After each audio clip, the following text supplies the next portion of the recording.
नमस्कार प्रिय बंधुओं, आप सभी का हमारे YouTube चैनल में बहुत बहुत स्वागत है। आज के इस वीडियो में आप जानेंगे यज्ञ की महिमा, यज्ञ हमें क्यों करना चाहिए और यज्ञ करने के क्या क्या लाभ होते हैं। यज्ञ से जुड़ी हुई बहुत से शास्त्रोक्त प्रमाणों को आप जानेंगे इस वीडियो के माध्यम से।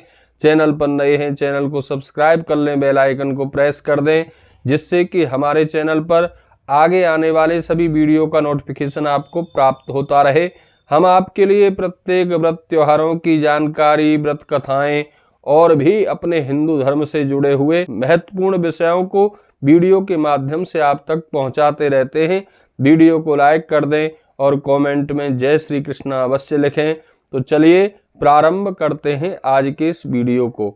बंधुओं, आपने देखा होगा हम हिंदू सनातनी लोग, हमारे जितने भी पूजा पाठ यज्ञ अनुष्ठान होते हैं या जितने भी हमारे जन्म से लेकर मृत्यु पर्यंत के संस्कार हैं, उन सब में यज्ञ यानी कि होम अवश्य ही किया जाता है। शास्त्रों में यज्ञ का बड़ा महात्म्य बताया है। भगवान श्री कृष्ण गीता में स्वयं अर्जुन से कहते हैं कि हे अर्जुन, अगर सांसारिक भोगों की प्राप्ति तुम्हें करनी है तो यज्ञ के द्वारा देवताओं को संतुष्ट करो, और यज्ञ से संतुष्ट हुए देवता बगैर मांगे तुमको इच्छित भोग देंगे। अर्थात यज्ञ करने से समस्त देवताओं की तृप्ति होती है, और जब देवता प्रसन्न होते हैं, हमारी कामनाएं सिद्ध होती हैं, हमारे कार्य सफल होते हैं। इसलिए यज्ञ प्रत्येक व्यक्ति को करना ही चाहिए। प्राचीन काल में हमारे भारतवर्ष में प्रत्येक घर में प्रातः और सायं दोनों समय यज्ञ होता था, लेकिन अब हमारी दिनचर्या ऐसी हो गई है कि हम डेली यज्ञ नहीं कर सकते, इतनी सामर्थ्य भी हम में शायद नहीं है। तब ऐसी परिस्थिति में हमें महीने में 2 बार अमावस्या और पूर्णमासी को यज्ञ करना चाहिए। शास्त्रों में ऐसा लिखा है कि जो व्यक्ति महीने में अमावस्या और पूर्णमासी को यज्ञ करता है, 1 वर्ष में उसे अश्वमेध यज्ञ का फल प्राप्त होता है।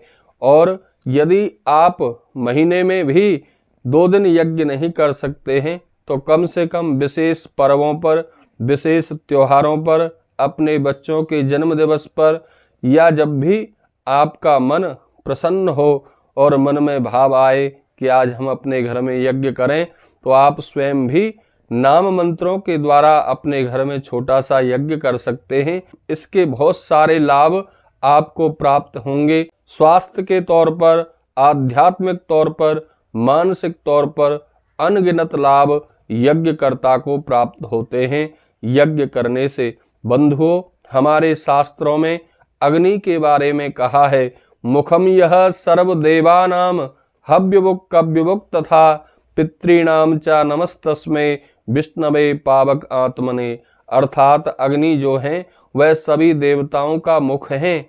यदि आपको किसी देवता को कुछ खिलाना है तो उनका नाम लेकर आप अग्नि में दीजिए। अग्नि उस आहुति को जला के 10 गुना बढ़ा देती हैं परमाणुओं के रूप में, और उस देवता के पास पहुंचाती हैं जिनका नाम उच्चारण करके आप अग्नि को सौंपते हैं। अग्नि में यह गुण होता है कि वह किसी भी पदार्थ को जला के 10 गुना बढ़ा देती है परमाणुओं में। जैसे आप अग्नि में एक लाल मिर्च डालेंगे तो बहुत जल्द दूर दूर तक लोगों को खांसी आने लगेगी। यदि आप अग्नि में 1 चम्मच शुद्ध घी डाल दें तो उस घी की खुशबू भी बहुत दूर दूर तक महसूस होती है। पहले जब किसी के घर में हलवा बनता था तो आस पड़ोस के लोगों को भी पता चलता था कि कहीं हलवा बन रहा है। अर्थात अग्नि में ऐसा गुण है, वह किसी भी पदार्थ को जला के 10 गुना बढ़ा देती है परमाणुओं के रूप में। और जो अग्नि में हम सामग्री डालते हैं वह सामग्री हमें खुद घर पर स्वयं बनानी चाहिए, जिसमें बहुत सी जड़ी बूटियों का मिश्रण हो, जो हमारे घर के वातावरण को साफ करे, शुद्ध करे और देवताओं को तृप्त करे। यज्ञ के ऊपर कई वैज्ञानिक रिसर्च भी हो चुके हैं।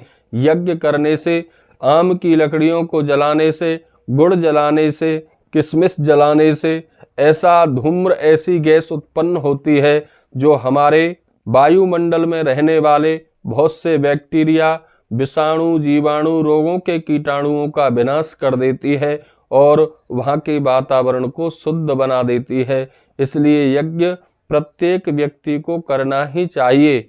हमारे वेदों में कहा है यज्ञो वे श्रेष्ठतम कर्म, यज्ञ जो है वह संसार का सबसे श्रेष्ठ कर्म है, सर्वोत्तम कर्म है और जितने भी अच्छे कर्म हैं वह सब यज्ञ हैं। अर्थात अग्नि में आहुति देना तो यज्ञ है ही, इसको द्रव्य संबंधी यज्ञ बोलते हैं। लेकिन देवताओं की पूजा करना, अपने माता पिताओं का सम्मान सत्कार करना, उनकी सेवा करना, यह भी एक यज्ञ है।